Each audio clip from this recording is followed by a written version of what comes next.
தமிழ் திரையின் முழுமதி, தயாரிப்பாளர்களின் வெகுமதி, ரசிகர்களின் இதயத்து அதிபதி, எங்கள் இளைய தளபதி. 1984 விஜய் எனும் பெயர் வெற்றியில் பதிவானது.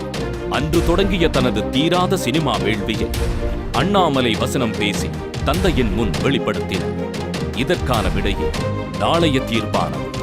அதன்பின் கிடைத்த கசப்பான விமர்சனங்களை பூவே உனக்காக திரைப்படத்தில் தனது நடிப்பாற்றலை வெளிப்படுத்தி உடைத்தெறிந்தார்.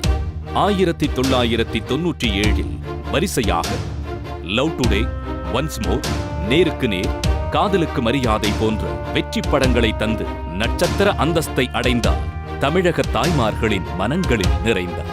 தொடர்ந்து பிரியமுடன், துள்ளாத மனமும் துள்ளும் போன்ற திரைப்படங்களில் மாறுபட்ட கதாபாத்திரங்களில் தோன்றி சிறந்த நடிகர்களின் பட்டியலில் இணைந்தார். பிறகு குஷி, பிரியமானவளே, ஃப்ரெண்ட்ஸ், ஷாஜகான் போன்ற முத்திரை படங்கள் தந்து காதல் நாயகனாய் வலம் வந்தார். அது முதல் ரசிகர்கள் இவரை பற்றிக் கொண்டதால் வெற்றிகள் இவரை தொற்றிக் கொண்டது. அனல் திரிக்கும் பொறி பறக்கும் திரைக்கதையில் சொல்லி அடித்தது இந்த கில். பிறகு அதிரும் வசனங்களுடன் அடுக்கடுக்கான சண்டை காட்சிகளால் உறுதியானது போக்கிரியின் வெற்றி. பிரம்மாண்ட இயக்குனருக்கு இவரை பிடித்தது.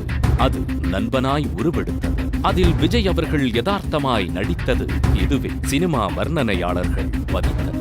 சிவாஜி எந்திரனை தொடர்ந்து 100 கோடிகளை தனதாக்கி தனக்கென தனிபாணி உருவாக்கி வெளிவந்தது இந்த துப்பாக்கி. தலைவா ஜில்லாவில் பட்டை தீட்டப்பட்டு கூர்மையாக உருவானது கத்தி.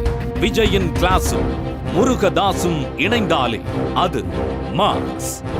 இந்த புலி பசித்தாலும் புல்லை தின்னாது, மீண்டெழும். அசாதாரண உழைப்பா உயர் திரு சிவாஜி, நம்பியார், நாகேஷ், ஆச்சி, சரோஜா தேவி, விஜயகாந்த், மோகன்லால் போன்ற பல திரையுலக ஜாம்பவான்களுடன் கைகோர்த்துள்ளார். 21 இயக்குனர்கள் மற்றும் 3 இசையமைப்பாளர்களை அறிமுகப்படுத்தியுள்ளார். 14 இசையமைப்பாளர்களிடம் 30க்கும் மேலான பாடல்களை பாடியுள்ளார்.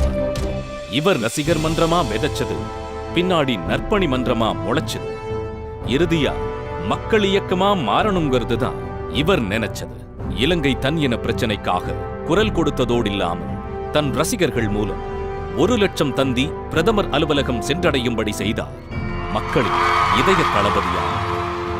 இவருடைய கூர்மையான நேர்மையையும் சமுதாய பார்வையையும் மதித்து டாக்டர் பட்டம் அளித்து கௌரவப்படுத்தினார். இதோடு இல்லாமல் தபால் தலை வெளியீட்டு விழாவிற்கு அழைத்து கௌரவப்படுத்தியது.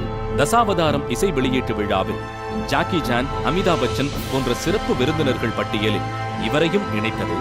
CSK பிராண்ட் அம்பாசிடராக நியமித்தது போன்ற பல நிகழ்வுகளில் இவரை கௌரவப்படுத்தியுள்ளனர்.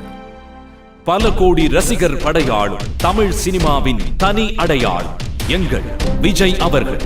ஸ்டைலிஷான சண்டை காட்சிகள் இவரின் கடின உழைப்பிற்கான சாட்சிகள். இன்றும் டான்ஸ் மாஸ்டர்ஸ் ஹீரோ என்று செல்லமாக அழைக்கப்படும் ஒரே நாயகன் நமது விஜய் அவர்கள்.